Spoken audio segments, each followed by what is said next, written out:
Hello, YouTube family. I'm your auntie, Patty Jackson. Why am I your auntie? Because I just put that title there. I'm your auntie. I'm your auntie of pop culture. I'm Patty Jackson, and it's so good to have you here. Are you ready for some curls? Are you ready for some scoop? Let's get the hug on. Come on.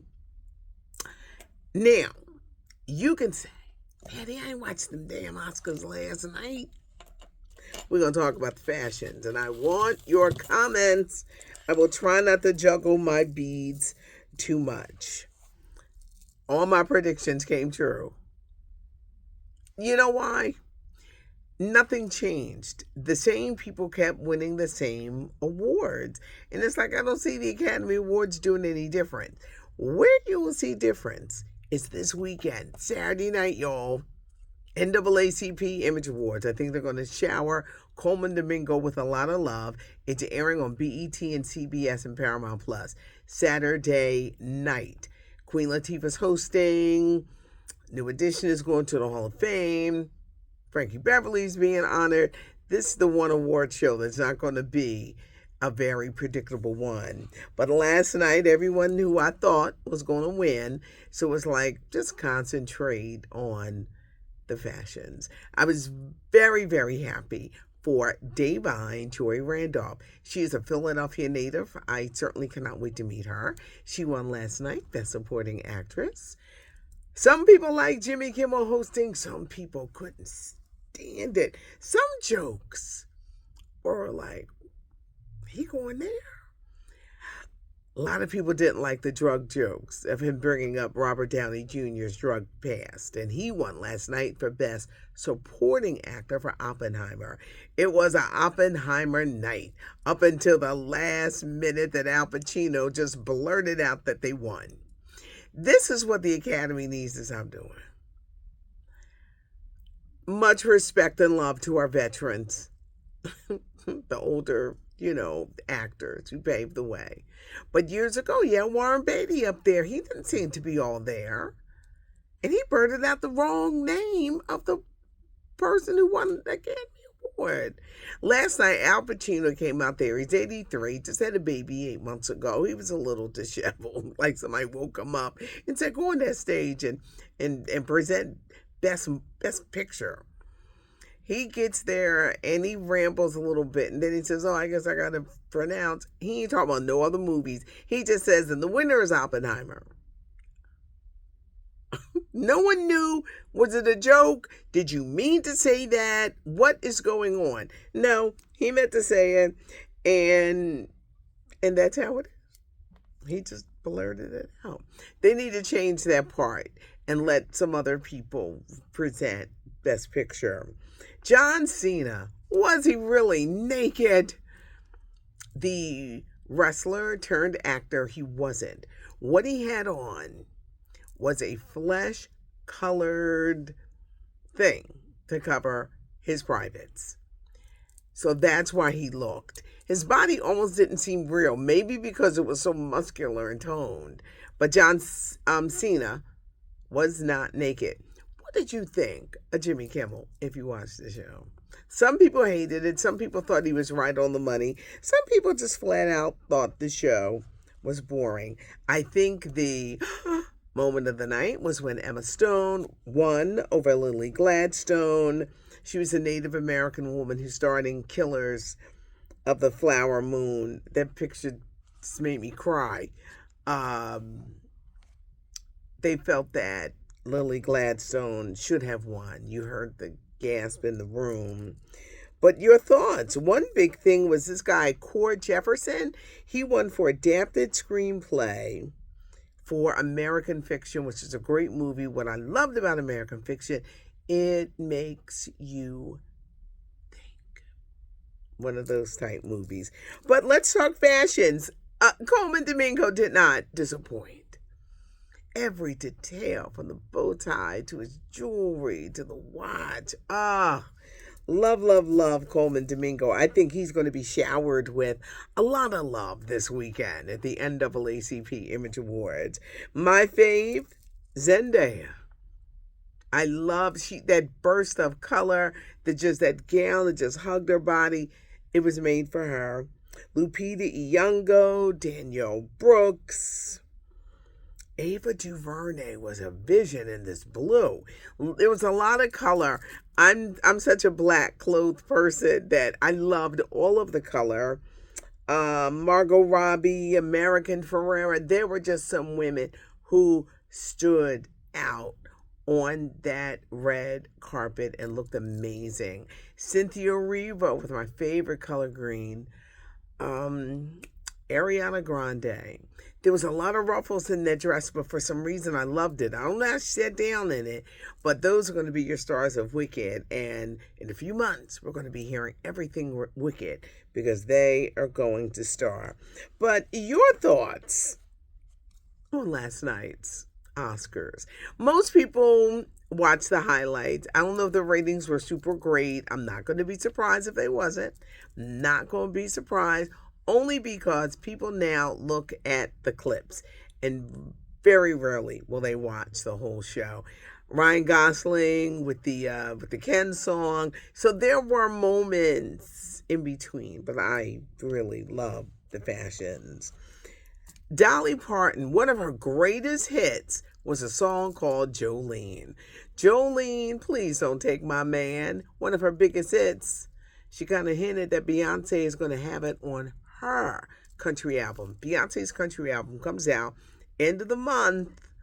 And because Dolly Parton was like, I would love if she covered one of my songs. Because when Whitney redid I'll Always Love You, it didn't sound like a country song. Beyonce will probably stay true to form. Recording Jolene, we hear it is happening. We remember Naomi Ruth Barber King. She was the sister-in-law to the late Reverend Dr. Martin Luther King Jr. She died at the age of 92, and she did some great work with the King Foundation. On Friday, I left you with Mike Epps talking about why he didn't get the Richard Pryor movie. And he says he didn't get it because he wouldn't give Richard Pryor's wife the D. Y'all know what the D is. Well, Richard Pryor's wife has responded, and she said she wouldn't touch Mike Epps with a 10-foot pole. I was wondering when she was going to respond. Singer Ashanti. Her mother participated in a music panel down in Florida. They had Jazz in the Garden, so many people down there. A friend of mine, Super Cindy, interviewed Ashanti's mom. And Ashanti's mom kind of like chastised her about Ashanti being pregnant. Well, we don't talk about that. And she kind of like put her down. So then people start saying, well, why won't they admit that Ashanti is pregnant by Nelly and they're expecting their first child? Ashanti got a ton of gigs lined up and she don't want them to have no problems. They want that money to keep in because now she's showing. She's showing. They don't want to mess up that money, and that's why they're secretive about the pregnancy. Look at me, getting all the scoop. There's a docu-series. You know I love documentaries. But there's one coming out on Black Twitter. What is Black Twitter? Black Twitter is Black opinions on Twitter. It's not from famous people. It's not from intellectuals. It's just opinion that is funny, and a lot of people can relate to it. Now they're doing a docu-series. But the thing is, I don't think you need all these scholars and people talking about what is Black Twitter. It is what it is. You know, one of my favorite gifts are that scene in, oh gosh, now it escapes me because I'm here. Spike Lee, he did School Days, Dear White People. Spike Lee didn't do that, but Dear White People, the Netflix series. There was a picture where you had a bunch of people, like every time they heard something stupid, they would all stop what they were doing and just look in the same direction like, really? You really mean that? Their whole face said, do you really say that? You really mean that? Black Twitter is funny, and it's on Twitter, now known as X, but there's a docuseries coming on Hulu about it. Is he ever going to like Pittsburgh? Because her husband, Russell Wilson, getting cut from the Broncos. He has signed a 1-year deal with the Pittsburgh Steelers. And this is a documentary that you probably won't see. Singer Billy Preston. He was a singer, songwriter, keyboardist, a child prodigy. He was, proclaimed as the fifth Beatle because he was right there playing with the Beatles. He had a great solo career. He had the songs Out of Space, Will It Go Round in Circles, Nothing from Nothing, and a great song with Sarita, Stevie Wonder's first wife, With You I'm Born Again, one of the greatest love ballads ever. Well, Billy Preston's career in the end got a little murky. There were allegations of molestation with young boys. And the documentary really focuses on his sexuality. Billy Preston never came out of the closet. He didn't want to. Only those who really knew him. And they said, while they halted it, they said it was very exploitive because he was a man whose private life was private and he didn't want, anyone knowing. And then with these charges later in life and how he was molested as a child, it was a lot. And they say they felt that overshadowed his talents as a musician. Billy Preston died in 2006 at the age of 59. I don't know if we'll ever see this. Paris Barclay, he directed a medical show. I believe it was on CBS. He's directed, the Oscars. He's well known, and he headed up the Academy.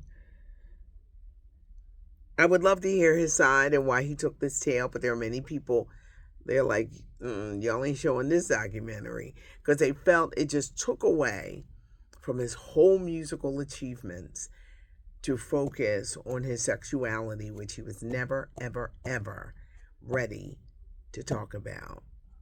Interesting. It's going to be interesting what happens. I'm still waiting to see what they're going to do with the Luther Vandross documentary. That's the one they will talk about.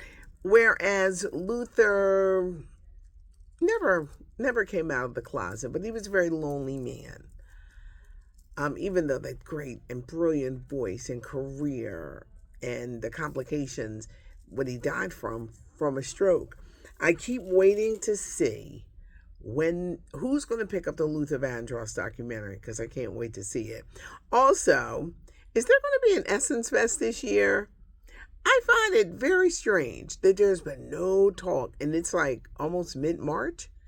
Essence Festival's 4th of July weekend. Is it actually happening this year? Find out for me.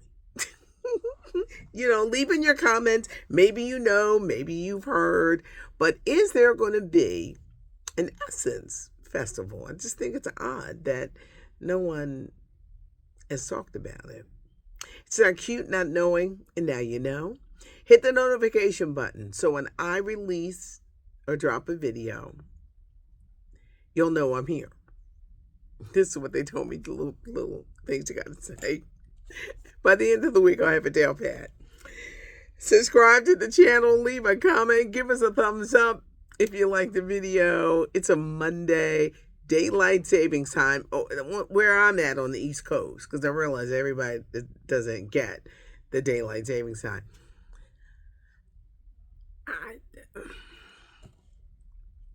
I'm having the roughest times in the morning. Mix the menopause in, and it's an interesting blend of something. But if you live in where they do the daylight saving time, we lose an hour of sleep. That daylight saving time to mess me up, I'll probably be back to normal by the end of the week. It's cute not knowing, and thanks so much for joining me. Leave a comment. I threw a lot of questions out. I'm Patty Jackson. I am your auntie of pop culture.